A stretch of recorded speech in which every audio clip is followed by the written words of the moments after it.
fans, welcome to the Six-Man Show Postgame Live, presented by Thrivent, a very special edition of the Six-Man Show Postgame Live, as it is, once again, Six-Man Show after dark. It's 11:40 p.m.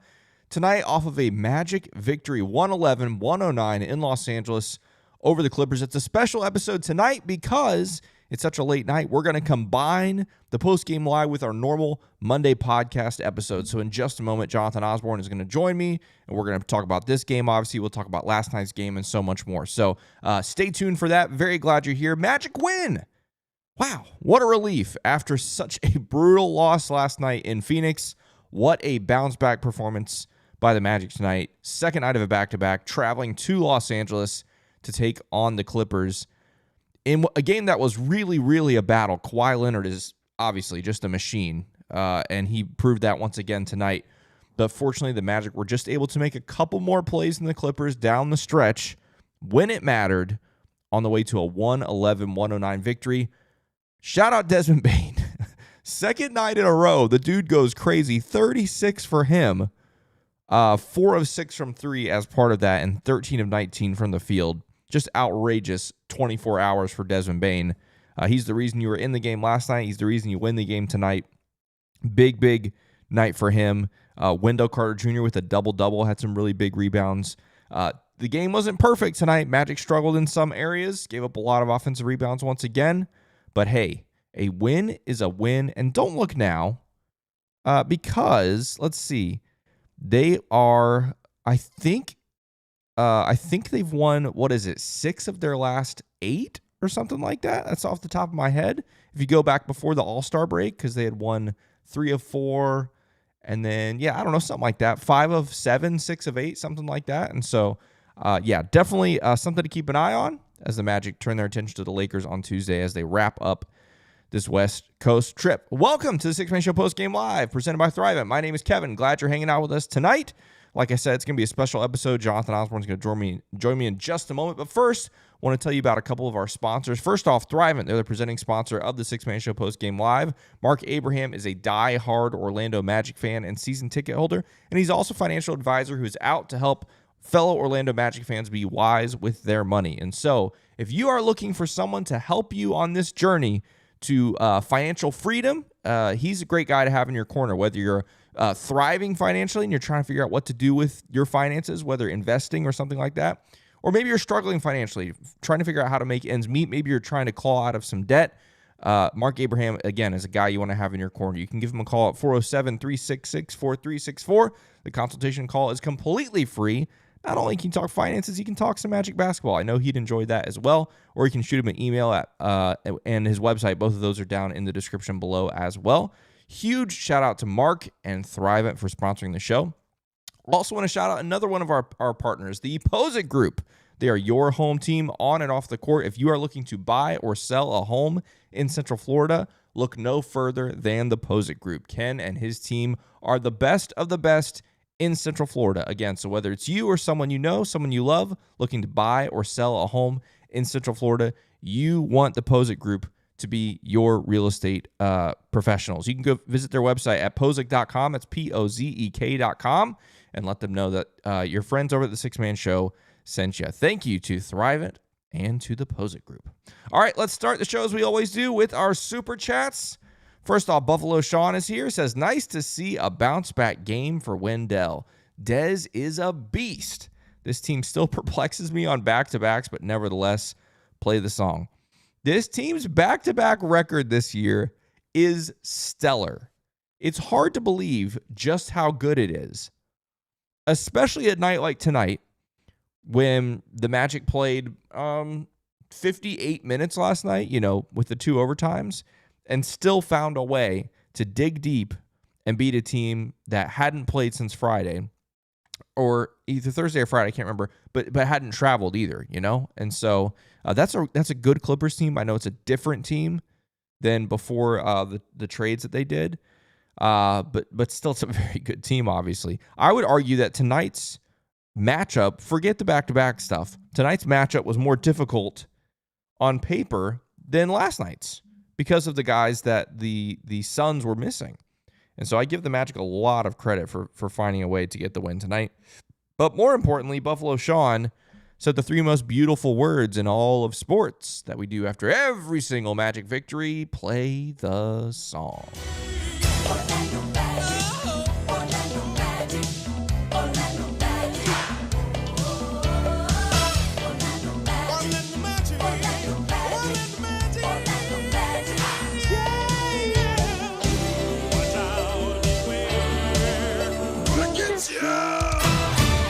Let's go. Thanks for that super chat.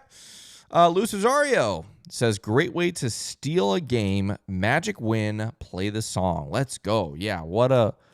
this is a really, really good win. It wasn't the prettiest. It wasn't the most polished. But on the second night of a back-to-back, after playing double overtime against a team that is very... the Clippers team, again, they had some trades, but they're on fire, right? Like, they've been playing some really, really good basketball. They found their form, as it were.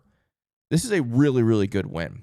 It really, really is. This is one you can look back and just go, wow, this team really dug deep and found a way to beat a good Clippers team on the road, second night of a back-to-back. Thanks for that super chat. Buffalo Sean is back. He says, still can't understand why Mo sees little time. Yeah, Mo Wagner is an interesting one right now because he doesn't look like he's at 100% yet. I wonder if that has something, something to do with that. He's missing things that pre-injury were just guarantees for him. Some of the looks that he's getting, he's missing those. Maybe physically doesn't quite look like he's 100%. I don't think he looks bad by any stretch of the imagination, but I think he's just not quite at 100% yet, and I wonder if that is part of the reason why he's just not seeing the floor as much yet. Tonight he played just under 11 minutes. I don't have last night's. I should probably pull that up. Let me pull up last night's box score as well, because I know we're going to talk about that game a little later with Jonathan too. But, second night of back-to-back, that's always going to be a contributing factor as well. Let's see. Last night, Mo Wagner played 12 minutes. Yeah, so not big minutes on either night. But yeah, something to keep an eye on. eCraft with a super chat says, loved Paolo playing great D on Kawhi and contribute to winning when his offense was not going. That's what we need from our star. Desmond, 27 of 53 on threes in February. Play the song. Yeah, Desmond Bane's February has been nice. This is why you bring in a Desmond Bane. The whole month, but obviously just the last 24 hours. Like, carrying this team, but 2 nights in a row offensively. I mean, he's just been lights out. Like you said, 27 of 53. I'm no mathematician, but I know 27 of 54 is 50%. So he's like 49, 48, whatever that is, 47%, something like that, from 3 in the month of February, which, hey, February's got less than a week left. So he's almost gone a whole month doing 50% from 3, which is crazy. And if anything, just like last night, I wish you'd taken more. Like, if you're on fire, I don't want you taking 5 threes. I want you taking 10 threes. And part of it is obviously the Clippers obviously focused on him a lot once he had it going and tried to make it difficult for him. He took 6 threes tonight. 6 threes.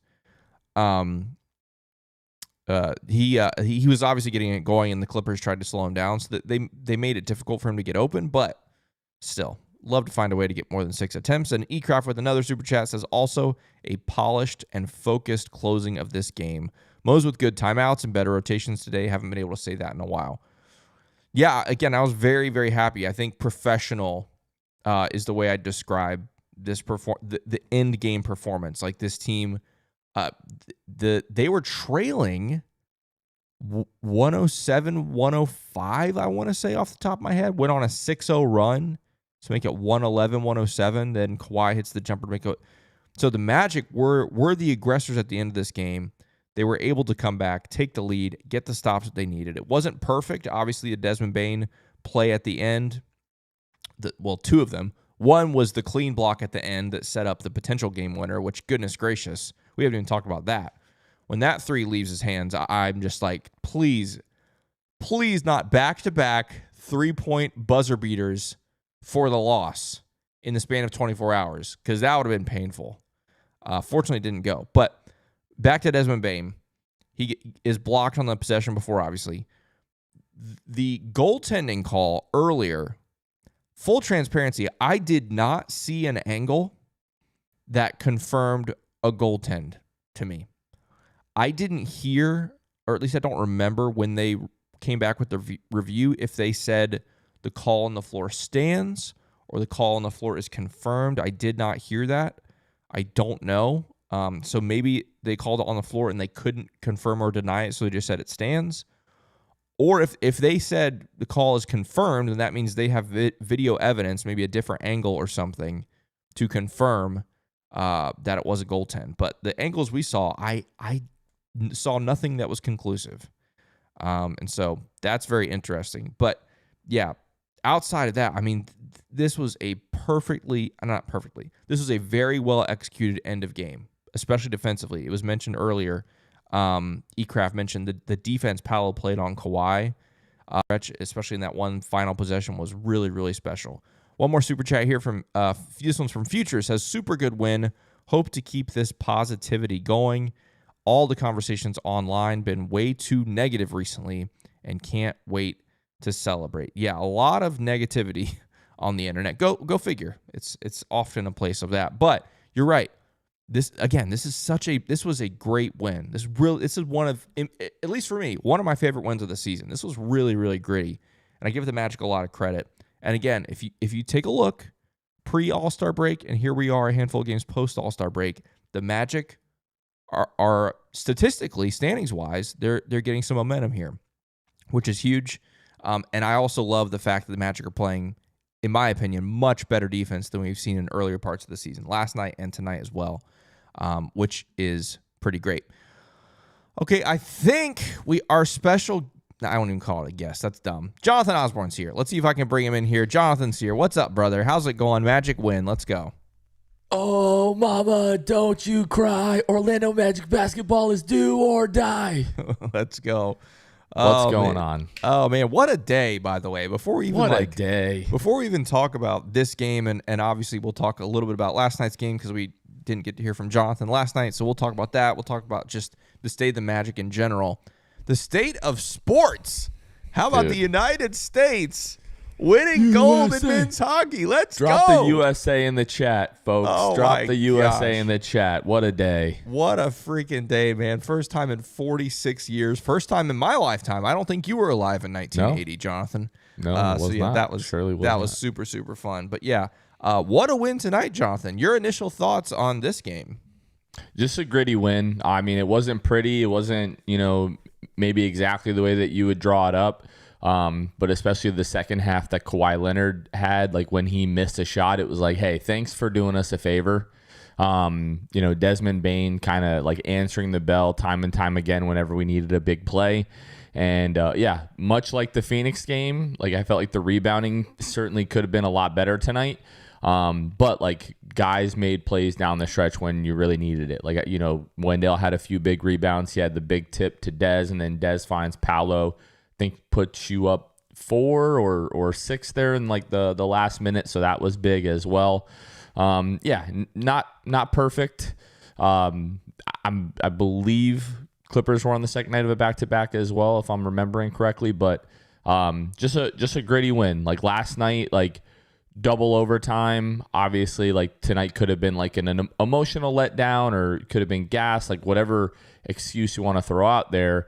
But the Clippers have been playing like really, really well. Their record doesn't really show exactly how good they've been, and I know their team looks a lot different now than it did a few weeks ago. But just a gritty win.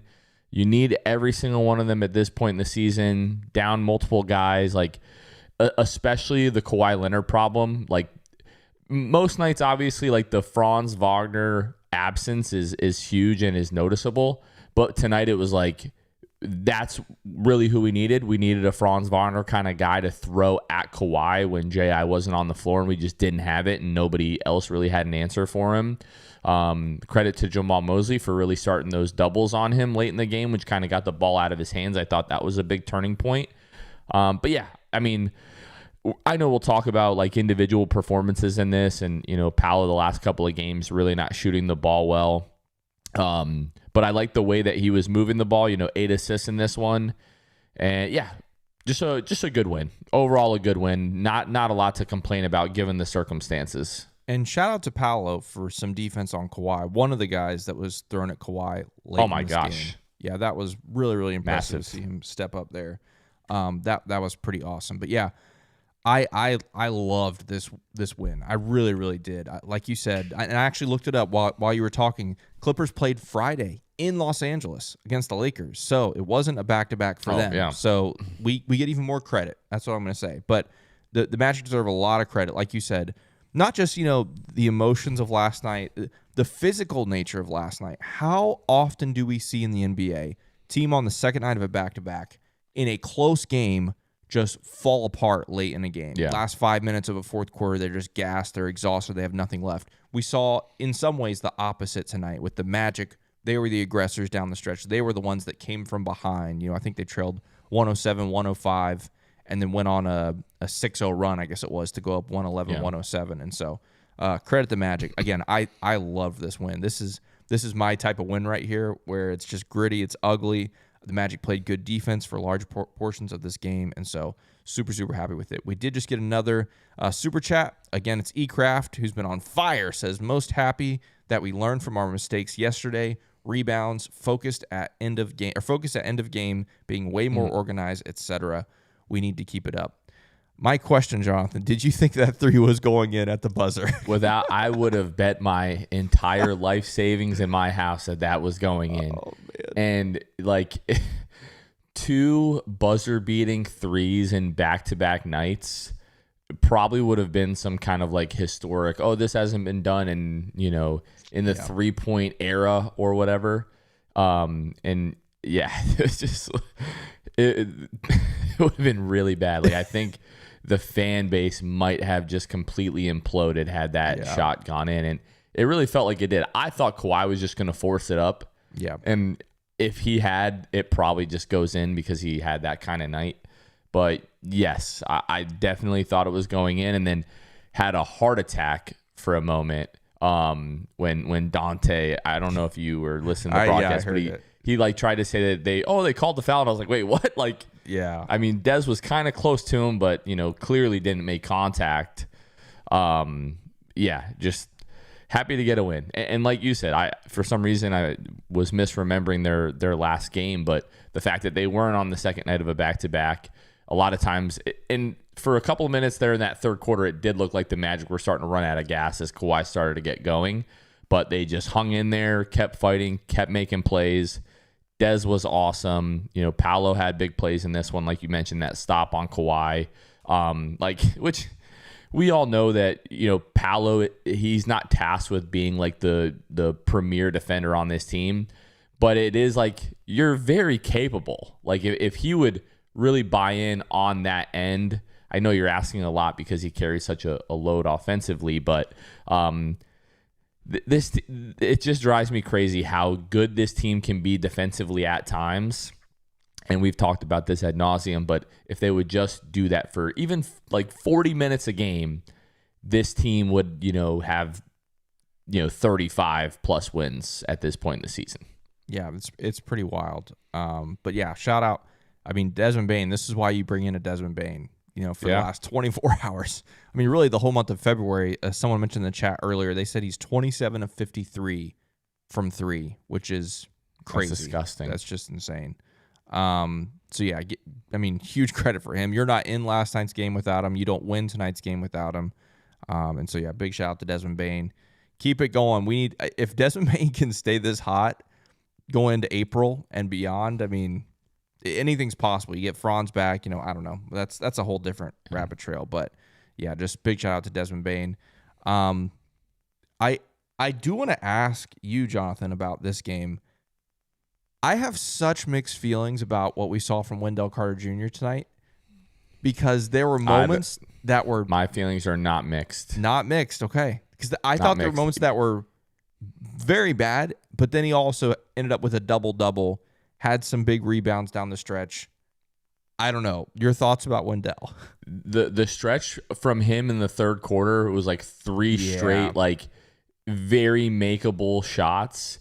And like, I forget who was it. Chris Dunn that was on him in the post, and just kind of settled for like this little fall away jumper on him. He's just not consistent enough. I know we talked about this all last season. We talked about it throughout the off season. You kind of saw him getting off to a good start. I'm talking about you specifically, kind of, foretold him having a good start to the season, but it's just dropped off so drastically. He's just so up and down. And there's a lot of times where it just feels like, man, we could almost put anybody else out there and get similar results. So like, to his credit, like he hung in there, again, had some big plays, like I mentioned, had, a couple of big rebounds at the end, but I just find for the most part, just needing more out of our starting center. And, unless it's a lob or, he's like wide open underneath the rim, or sometimes can hit those little like pump fake slides and is able to dunk, there's just not enough there for me, especially offensively. He's not really much of a vertical threat. Like, you can throw him a lob if he's wide open, but it's not a guy that you're like running pick and roll with and just throwing it up there for him. And to me, in terms of like roster construction, that would be one of the biggest priorities, going into the summer, is if you can, it's going to be difficult, don't get me wrong, but if you can upgrade at that position, it would just be a massive boon for this team. Yeah, 100%. And there's one more guy I want to shout out about this game in particular. Tristan Da Silva knocking down threes, 3 of 6 tonight. Although, as great as it is to see him bounce back 24 hours later, I'm like, can we just cut one of those threes and paste it onto yesterday and we win the game yesterday? That'd be great. But yeah, I do give him a lot of credit for bouncing back, because, yeah, obviously he struggled last night, and I'm sure he took that pretty hard, knowing that any one of those threes that he took late in the game probably gives the Magic a win, but he bounced back in a big way tonight. We got a super chat from Nick Monks, who says, Bane on his way to 40% from 3. Stay hot, boy. Yeah, he's just been unreal. I mean, right, flirting it with 50% for the entire month of February so far, which is pretty wild. So before tonight, he was back to 38.2% from 3. So, for a guy who like the first couple months was like shooting just above league average, he has been on just absolute heater. Yeah, absolutely. I'm thinking maybe let's just, since we're talking about so many guys, let's check out the box score from this game against the Clippers tonight. Again, we mentioned Tristan. He had 13 points, 2 boards, 2 assists, but 3 of 6 from 3 and 4 of 4 from the free throw line. A similar trend from last night. When you go to the next line, look at Paolo Banchero, who took 5 free throws tonight. He had 4 last night and had 5 tonight. I don't understand what has changed as far as how he's being officiated. Last night, there were some egregious missed calls. Tonight, I thought there were a couple poor missed calls, but Paolo Banchero should not be having 4 and 5 free throw attempts per night. But Paolo's line tonight, 16 points, 7 boards, 8 assists. Like you mentioned, did a great job finding others. Just 2 turnovers for him tonight. Remember, he had 6 last night, so that was a nice bounce back there. But again, did not shoot the ball well, 6 of 16 from the field. Wendell, we just talked about him, did end up with a double-double, 15 and 14, but 6 of 14 from the field for him. That's not good numbers for a center, especially when you consider the fact that he only took 1 3 tonight. So he was 6 of 13 as a big man from 2. Not great, but again, he did end up with a double-double. Desmond Bane, we talked about him, 36 points, also added 5 boards, 4 of 6 from 3. AB with 11 tonight. Pretty quiet, but had the big bucket late in this one. And so give him a lot of credit for that as well. The bench, pretty bad offensive night from the bench, that's for sure. 2 points for Jet Howard, 5 for Jonathan Isaac. Javon Carter did not score. Mo Wagner had 9, and Jace Richardson, I thought this might have been his worst game for the Magic, which is saying something, because offensively, he just was 2 of 3, 4 points. He's got PTSD being back in this building. Maybe that's what it was, but defensively, man, he got torn apart. I think he had 3. Well, actually, we can see how many fouls did he have. He had only 2 fouls. I could have sworn there were 3, but they were all the same, like just rip throughs where he's got his arms out and the guy's just baiting him into that. and he fell victim to it a couple times. Magic shoot 48% from the field, 34% from three, 74% from the line. Let's see. The offensive rebounds are obviously going to be a talking point. The Magic actually get more offensive rebounds than the Clippers tonight. That's something, a major improvement from Saturday night, which we'll talk about in a little bit. But yeah, and the rebounds are even, 49 for both teams, only 12 turnovers. I think it's 12 turnovers for the Magic as well. Looking at some of the team stats here, the fourth quarter rebound especially was definitely a lot better tonight. Yeah, absolutely. Magic win the first and the fourth quarter. They tie in the second. They lose the third. 54 points in the paint, 17 fast break points. They led by only 8. That was the biggest lead of the night. 12 lead changes, 8 ties. This game was back and forth. Again, just 20 bench points for the Magic and 12 turnovers. Clippers got 14 points off of those turnovers. So interesting stat line there, I guess, across the board. Really fast, as we always do on the post-game lives. I'll just go through some of the scores around the league. Blazers beat the Suns. Knicks beat the Bulls. No surprise there. The Bulls are a dumpster fire at this point. Sixers beat the Timberwolves. The Sixers lost to the Pelicans last night. I don't know if you saw that, Jonathan. Yeah, I did. The team the Magic are chasing, the Sixers had a lead in that one. And the Pelicans, the 15, I guess now 16-win Pelicans, came from behind at home to get the win. Shout out to the Pelicans helping the Magic out. Celtics beat the Lakers earlier this evening. Hornets beat the Wizards. Mavs just eke out a victory over the Pacers. Warriors beat the Nuggets. That's an interesting one. The Raptors beat the Bucks. Hawks beat the Nets. The Thunder beat the Cavs. They were up huge on the Cavs. Cavs came back, but not enough. And then what does it all mean? Let's take a look at the standings. We'll refresh it. Let's see here. So the Magic now trail the Sixers by half a game. Once again, the Sixers won today on the second night of their back-to-back as well.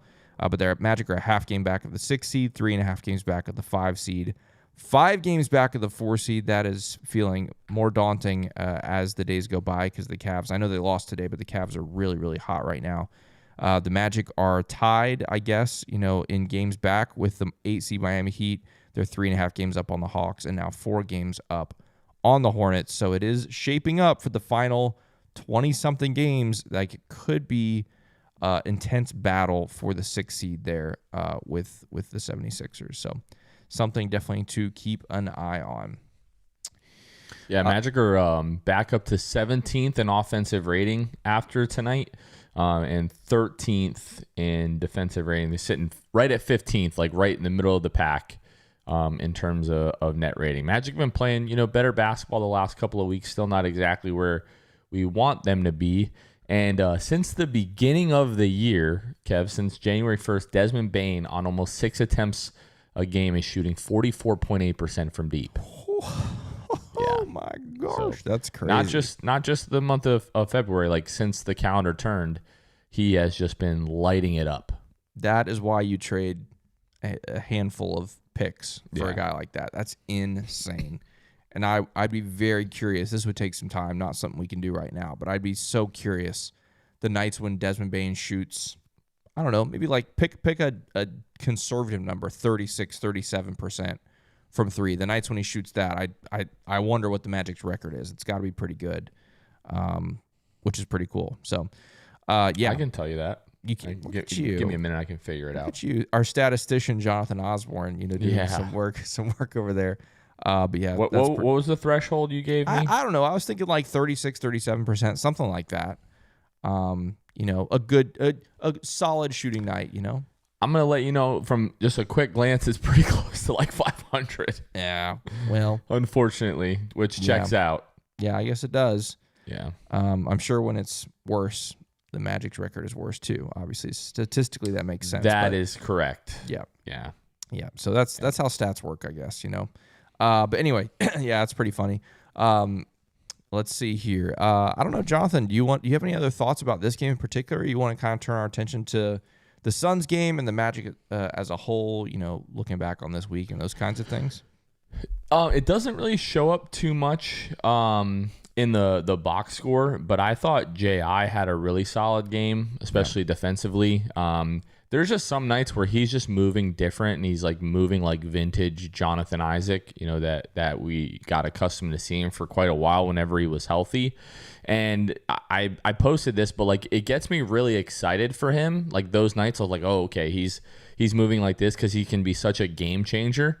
But then it also makes you sad that it's like, well, what is it that we can't get this on a regular basis? So Mo Wagner had like really good minutes, came in like especially in that second half, like had the big and one early on, and made some good plays, like had a couple of big steals, like back-to-back possessions, which I don't understand how that's not a take foul, by the way, on Kawhi, just because I forget who it was, like up ahead, but it's like he's clearly not making a play on the ball. He's just doing this to stop like what would have been, I think, a 2-on-1 or a 3-on-1 fast break. So, I'm right there with you. It's a very good win, considering the opponent and the circumstance, and we'd like to see the free throw shooting be a little bit better. And again, like Paolo, I actually looked this up because there's been talk about it all season long, but especially the last couple of games, like Paolo's just missing a lot of shots at the rim.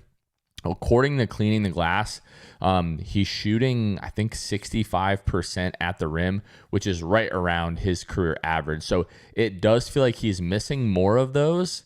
But like according to Cleaning the Glass, that's not really the case. He's slightly down from where he was last year.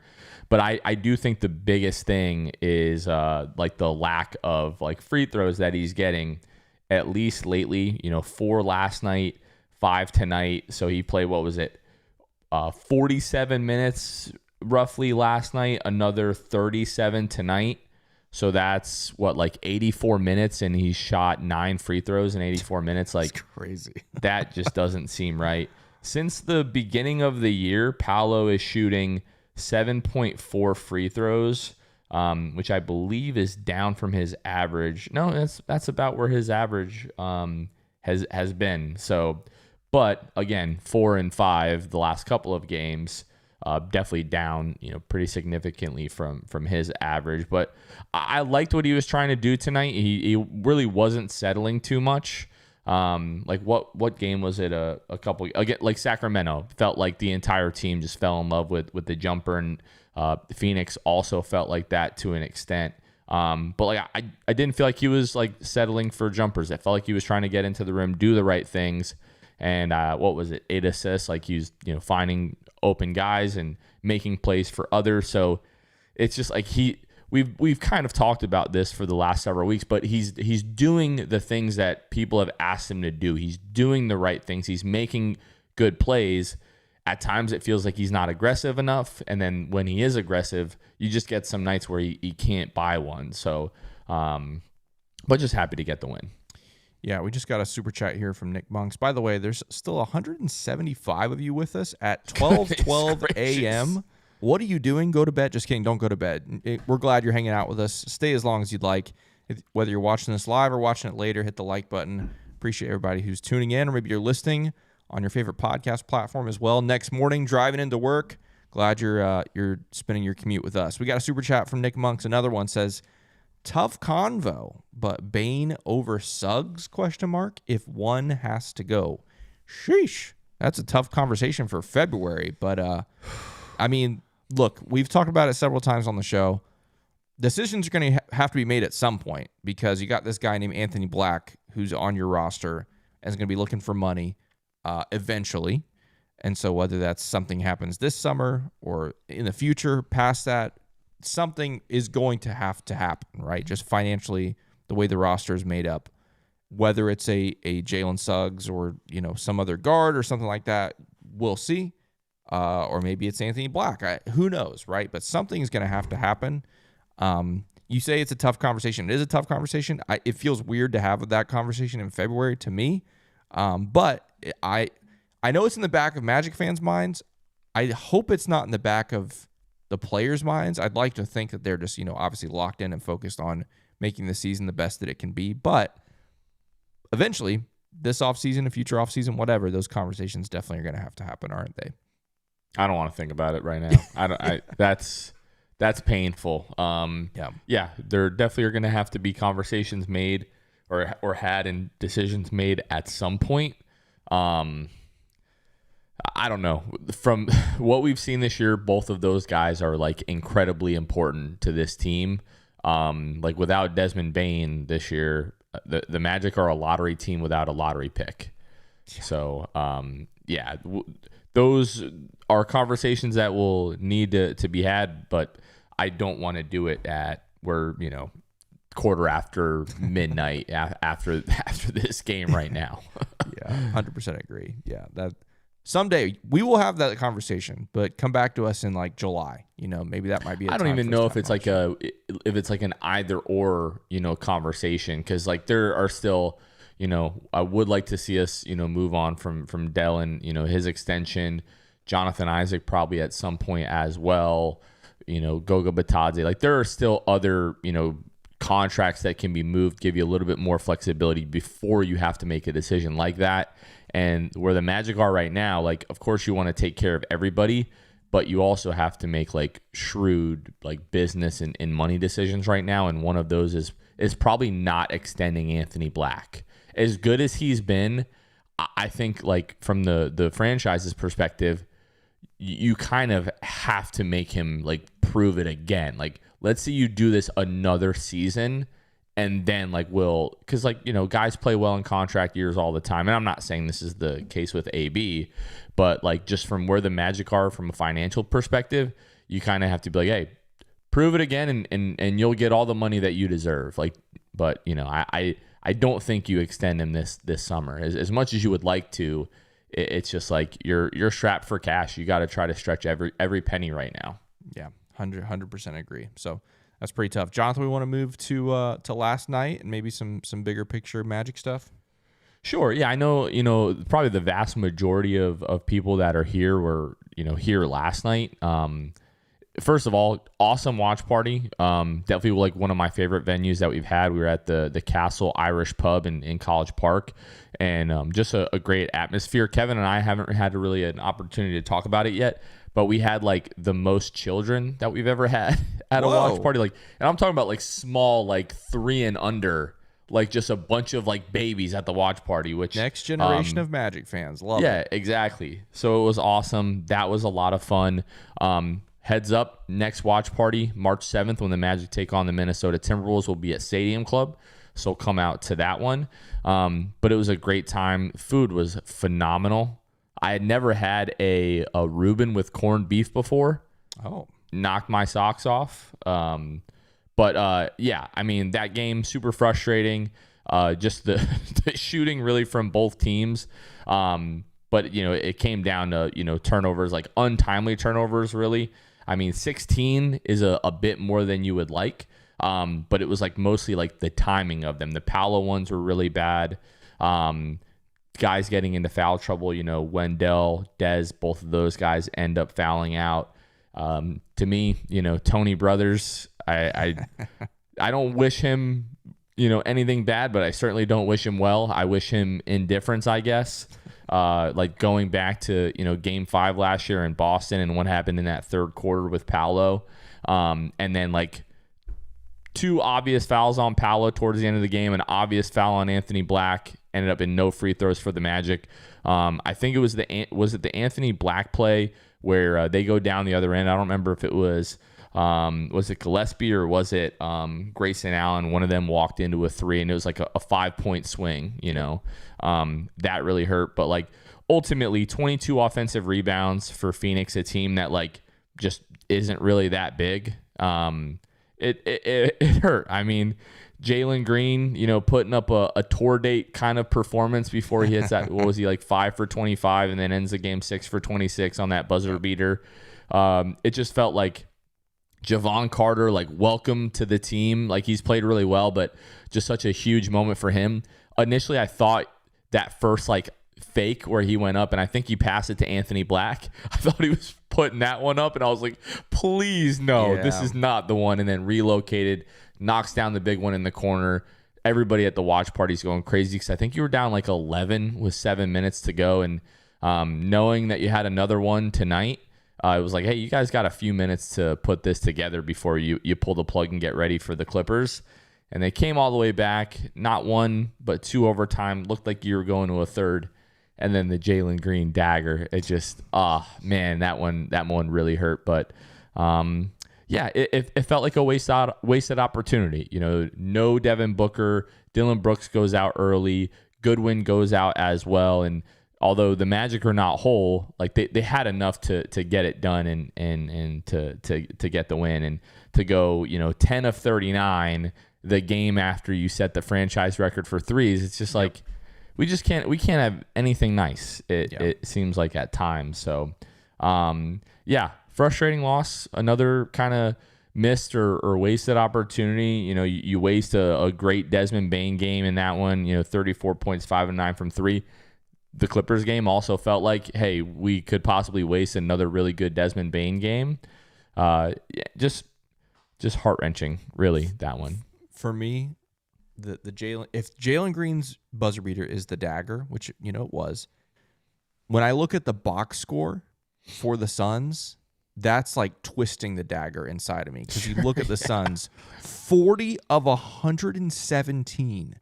Yeah. They took 117 shots. They made 40 of them. They shot 34% from the field. They made 40 field goals, and we lost to that. That is painful. 16 of 55 from 3. They took 55 threes, and we lost to that, 29%. 17 of 24 from the line. Even at the free throw line, they couldn't shoot free throws.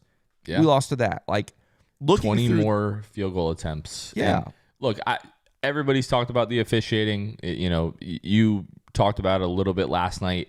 For Paolo Banchero to have 28 field goal attempts, only 2 of them being from 3, and him to play almost 47 minutes and get to the free throw line 4 times is just completely ridiculous. Like, it's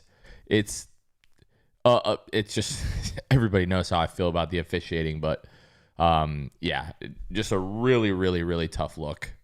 Yeah, that was rough. And then, again, I'm going to close this tab with last night's box score and never look at it again. I'm good with that. Because when I see those Suns numbers, I cannot get over that. Like, again, this game came down to the wire, obviously, multiple overtimes, all that's tough. But I hate the fact that it even got to that. Like, I wish this was some epic, 2 overtime battle for the ages. What a crazy game. Both teams played amazing. No, both teams played pretty poorly. The Suns had, I think, maybe a couple more excuses than the Magic, because I don't think the rest of their roster outside of their key guys is all that great. I think on paper our roster was better last night, especially, once you lose a Dylan Brooks. But, for it to go to double overtime and you still lose despite all those numbers, it hurts. It's salt in the wound. It was tough. Yeah, we did get one of my favorite plays in the last couple of weeks in this one. It's time for one of our very favorite segments, this week's Jam Hot Chicken Jam of the Week. We're going to go back to the second quarter. The Magic are up by 9. Paolo Banchero drives the lane, stops, dribbles behind his back, goes up between 2 defenders, throws it down with 2 hands. That gave the Magic at that point an 11 or 10-point lead with a few minutes left to go in the second quarter, and that's kind of what hurts as well. You did have a decent lead in that one and ended up giving it up, have to come all the way back. But it was good to see Paolo just attack the rim, explode, go up, finish that one. That is this week's Jam Hot Chicken Jam of the Week. As always, this segment brought to you by Jam Hot Chicken. They're bringing jams, culture, and hot chicken to the heart of Winter Park and Winter Garden. They're an Asheville and LA-inspired hot chicken shack, locally owned and operated in Winter Park and at their new location in Winter Garden. Over in Winter Park, they're located at 400 West New England Avenue, Suite 13 in Hannibal Square. In Winter Garden, you can find them at the Plant Street Market. You can also follow them at Jam Hot Chicken on all social media. And if you go to jamhotchickenfl.com, which their website just got a brand new facelift, it looks fantastic. Go check it out. You can find their menu, order online, and find all things Jam Hot. Now they're also available on Uber Eats in Winter Park and Winter Garden. So if you're local to Jam, looking to get some of that heat, but you don't want to leave the house, download the Uber Eats app. You can get it delivered straight to your door. Not only is the food fantastic, and not only do they support our podcast, and everything that we do here. They are massive, diehard, lifelong Orlando Magic fans, and they love this fan community. When you stop by, whether you're ordering online or you're in person, you get to check out. Let them know, hey, I've got this code 6MAN. That will get you 10% off every single meal. We love Jam. Thank you so much for sponsoring the show and sponsoring this episode. This episode is also brought to you by Court Cousins, Gabe Gaines, Luis Rosario, Pierre A., and the Abraham fam. You might know them from sponsoring this postgame live as well. But yeah, these are some of our Hall of Fame and elite tier patrons. They went to patreon.com/the6man show. Pick the tier that worked best for them. Every episode, we give a special shout out to some of our Hall of Fame elite tier patrons. Whenever we have brand new patrons, we give them a special shout out as well. So if you want a shout out, or if you just want to come alongside the show, help financially support us, can't do anything that we do here without you all. Again, patreon.com/the6man show, Kev. Yeah, I want to shout out. Also, we got a super chat. This is from Anthony Malabi, who says, good win tonight. That's my brother-in-law. That's my guy. Oh, look at that. Amazing. Yeah. It's in the fam here. Good win tonight. Could have won by plenty more if we could grab boards. 6-man show to the moon. Night, fellas. Well, shout out to love you, brother. To Jonathan's. You said brother-in-law? Is that what you said? That's Carmen's younger brother, yeah. Oh, snap. Okay, very Carmen's cool. younger brother. That's awesome. Yep. Yeah, thanks for that super chat. Really appreciate it. But yeah, the rebounding is obviously a big point of conversation. It just feels like some nights, I mean, we're just giving up some backbreakers, especially on the offensive glass. Again, the Clippers tonight actually didn't hurt us on the whole on the offensive glass. Obviously as bad as last night, but still there were some really, really key moments where you got 3-4 guys, Magic guys, that look like they have a chance to get a rebound, and somehow, some way, one Clippers player comes away with it. Those are the ones that really hurt. But you're right. This was a good win. And he says 6-man show to the moon. Appreciate that. We're along for the ride. Let's go. Love it. Let's do it. All you, Jonathan, what you got? No, I know you've already talked a little bit about the standings. If all the belly aching and the doom and gloom that not only us but just like Magic fan base in general, like you're tied in the loss column with Philadelphia for the 6th seed. So you win a couple of games here, you're right there, and then you're right behind Toronto. And yeah, you still play Toronto again. So like you're really still within striking distance. I mean. It does feel like at this point of the season, like we're kind of just like broken records saying the same thing over and over again, because like not much with this team is changing, right? You're not getting Franz Wagner back anytime soon, I mean, if at all, right? I don't think it's it's not impossible that he doesn't come back at all this year. So the roster isn't changing. And it really seems like the way that they are playing is not going to change, just in terms of like the philosophy and the style, offensively. And we're just not seeing them play at like that elite defensive level. It certainly has been better as of late. Let's go ahead and take a look at like the last 5 games. The Magic are 4th in defensive rating, so yeah, much improved.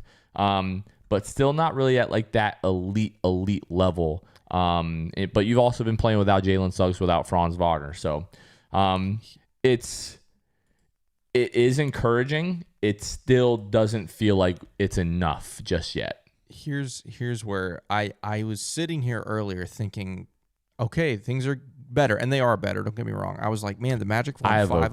I have a very quick bone to pick with you that I picked up on something last night during the postgame live, and I'm like, wait a minute, Kevin Tucker. What did I do? So last night you're talking about that last possession against the Suns, and you're like, me being an eternal pessimist, I just knew that shot was going in, and I'm like, wait. Every episode, Kevin's like, I've got to be the optimist. So which is it? That's fair. No, that's fair. I think I pick and choose, because in a moment that, I'm just so doom and gloom. I just knew it was going in. Same thing tonight with Matherin's shot. In the micro, you're a pessimist. In the macro, you're an optimist. I think that's probably fair. You're right. You're 100% right to call me on that, because you're exactly right. Wait a darn second here. Yeah. But on the optimist side of me, I was talking earlier. The Magic won 5 of 7. The pessimist. No, I'm just kidding. I look at it now, though. 5 of the last 7, those wins are against the Nets, the Jazz, Yeah. the Bucks, the Kings, and now the Clippers that traded a bunch of guys away. Your Yeah. 2 losses are to the Bucks and to the Suns without Devin Booker and Dylan Brooks and freaking who else were they missing last night? Goodwin. Goodwin, yeah. right? Yep. So yeah, this is a stretch of very, very on paper And like had one of the worst shooting performances in the history of basketball in a win. a very, very winnable stretch of 7 games. And again, the Magic went 5-2 in those 7, so I'll give them credit for that. They had several blowout wins: Brooklyn, Milwaukee, Sacramento. Credit for that. But you had a nail-biting win over the Jazz. Nail-biting win tonight against the Clippers. Again, tonight I think is a little bit of an outlier because of the second night of back-to-back and all that stuff. Yeah. But the Bucks lost, the Suns lost, both really tough. So you can look at it both ways. You can look at it winning 5 of 7, and you can look at it going, well, look at those 7. The reason I bring that up, go ahead. Sorry, and in none of those other games were you going up against a talent like Kawhi Leonard. Like, that's right. No Booker, no Giannis, no Sabonis or Levine. Like, you didn't. Jaren Jackson Jr. and Larry Markkinen sat the entire fourth quarter because they wanted to lose that game, and you still barely won that game. Yeah. And then, that was, And then the second Bucks game you ran to the buzzsaw, that was Cam Thomas. Because you didn't have to see him against the Nets the week before, obviously. The reason I was gonna say that, obviously, we're gonna look at the week ahead here in a little bit, but I brought that up because the intensity of our opponents changes like this, because we've got a stretch. I mean, this coming week is as tough as it gets, and we don't have to go to this now if you don't want to. But I brought it up because I was just looking at the schedule and I was like, hey, we won 5 of 7, and I'm like, oh, those were really bad 7, and I'm like, what's next? Oh, just some of the best teams in basketball this week. So it's going to be interesting, but I will give the Magic some credit. Winning 5 of 7 is certainly an improvement from the previous month and some change before that. I think it was our last episode we were talking about some of the strength of schedule stuff, and the Magic were like 18th or 19th. They are 10th now in remaining strength, like 10th toughest hardest, schedule remaining. Yeah. Now, the good news is after this week, that should improve a lot because this week is brutal. And next week looks a lot better, but we'll talk about that in a little bit. But yeah, that does not surprise me at all, especially when you consider, again, the last 7 opponents that we have played, some of the worst teams in the league, not including Phoenix, but again, the version of Phoenix that we played last night is not the best. But yeah, Brooklyn, Utah, Milwaukee twice, Sacramento, Clippers tonight. Not the best teams in the league by any stretch of the imagination. Yeah. Let me go really quickly. I want to take a look at post All-Star stuff because the NBA actually has updated things after tonight. So since the All-Star break, the Magic are 10th in offensive rating, just 3 games here, and they're 5th in defensive rating, and they are 7th in net rating. So again, early returns, not playing world beaters or anything like that, but hey, give credit where credit is due. So far, post All-Star break, 2-1. The numbers are looking a little bit better. You have to sustain that against the quality opponents that are coming up on your schedule, but it's something that we're going to continue to pay attention to. Historically, Magic teams with Jamal Mosley are much better after the All-Star break, and we're going to hope that trend continues because we really need it to. Yeah, 100% agree. Yeah, would love to see the defense continue among other things, but it's gonna be an interesting stretch here as we turn the calendar. Hard to believe we turned the calendar to March in a week. Yeah, March 1st is a week from today. That's pretty crazy, dude. All right, let's take a look at the week ahead. So the Magic are still on the road, so they're gonna hang out in LA tomorrow, essentially with the day off. And then Tuesday, they're playing at, Crypto.com Arena. It's always going to be Staples. But against the Lakers, 10:30 tip-off time. Another late one here, even later than tonight. And then they come home, take on the Rockets on Thursday. That one's going to be on Prime. And then they've got the Pistons at home on Sunday. That's going to be a 6 o'clock tip-off. I have a hard time going any higher than 1-2 this week. I don't know what game I'm going to pick the Magic to win. I'm going to say Houston on Thursday. The Lakers have not really been playing, all that well. They big loss to the Celtics tonight, but the Magic could reasonably go 0-3 this week. Yeah, these three teams combined 110 wins. Like, these are some of the best teams in the league. Obviously, the Pistons, best team in the East. Rockets and Lakers both with 34 wins. This is a tough week. Yeah, like you said, Lakers not the best lately. They're 6-4 in their last 10. The Rockets also have had some disappointing losses lately. They are 6-4 in their last 10. And then the Pistons, they've recaptured that mojo. I mean, they're just on fire. So you do get two of them at home. This is also another reminder of, I think, one of the dumbest things in the NBA. When a team is out west, they should have an extra day of rest when they come back home. And instead, we're looking at a 10:30 p.m. Eastern time start on Tuesday and a 7:30 p.m. Eastern time start on Thursday. So it's less than 48 hours. They have to fly all the way back from the West Coast and play less than 48 hours later. I think it's dumb. So that game is going to end around like 1 a.m. By the time they're on the plane, it'll probably be 2:30, 3 a.m. What is it, like a 5-6 hour flight back? And you are losing 3 hours as well. Yep. So like they're going to get home like in the middle of the morning almost. Yeah. On what would that be, Wednesday? So they don't even like really have the full day off. They're going to have to go home, unpack, whatever, relax, chill a little bit, maybe get some treatment, go to sleep, wake up, and have another game. Like, yeah, it just sucks. And I don't even know, because of all that, they may stay the night Tuesday and just fly back in the day Wednesday just to get a full night of sleep. I have no idea. But regardless, I think it's dumb. I think the NBA should mandate an extra day off between those types of games. Anyway, it's time for me to make a prediction. I can't go 2-1. I just that feels so lofty. 1-2 feels lofty, honestly. Just looking at this crew, I would say I'm gonna go 1-2 though. I'm going to, really quickly.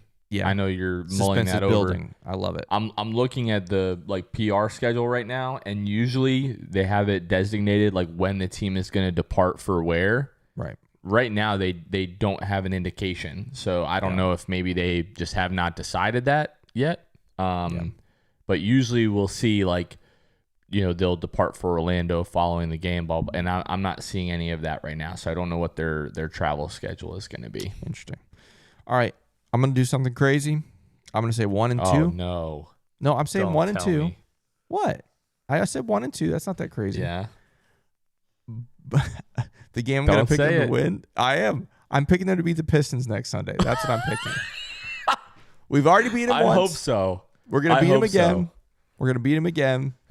And that's what I'm sticking to it. You know what I should have done? Are any of these teams? I do wonder if any of these teams, if we have any kind of advantage rest wise with them. So let's take a look. Well, the Lakers play tonight, so there's no way they're going to play tomorrow. Correct. Yeah. So that'll be a no. The Pistons, nope. Pistons, no. They play Pistons, Friday. No.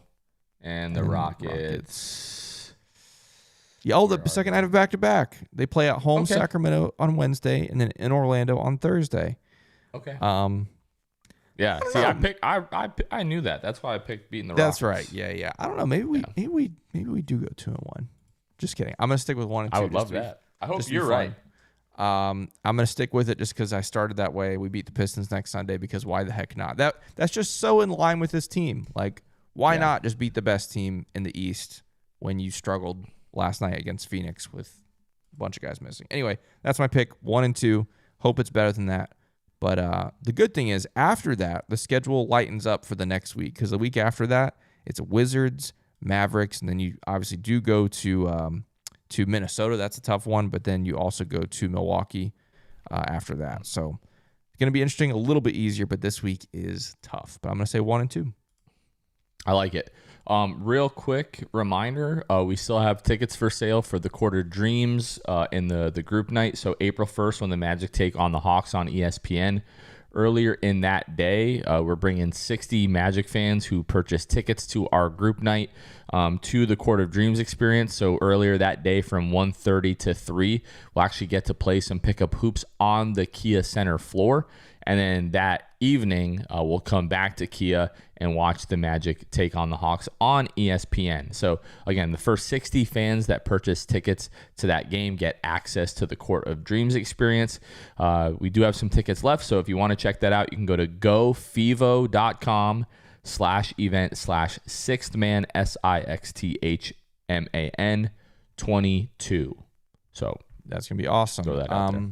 And hey, this is the first Court of Dreams on the new court as well, on the new look, rebranded court, which is going to be pretty cool. So, Jonathan, you have anything else tonight before we wrap it up? No, I want my head to touch the pillow in approximately like 5 minutes. Well, there you go. That sounds good to me. We're looking at 12:39 a.m. So yeah, that's going to do it for us tonight. A lot of fun. This was a good win. I'm really, really happy with this one tonight. It was good to get to talk with all of you about it. Thanks for being with us so late in the evening/morning. We'll be back Tuesday night again, super late, 10:30 p.m. tip-off. Magic, Lakers. Last late night game of the season. But until then, of course, have a great start to your week, and let's go Magic.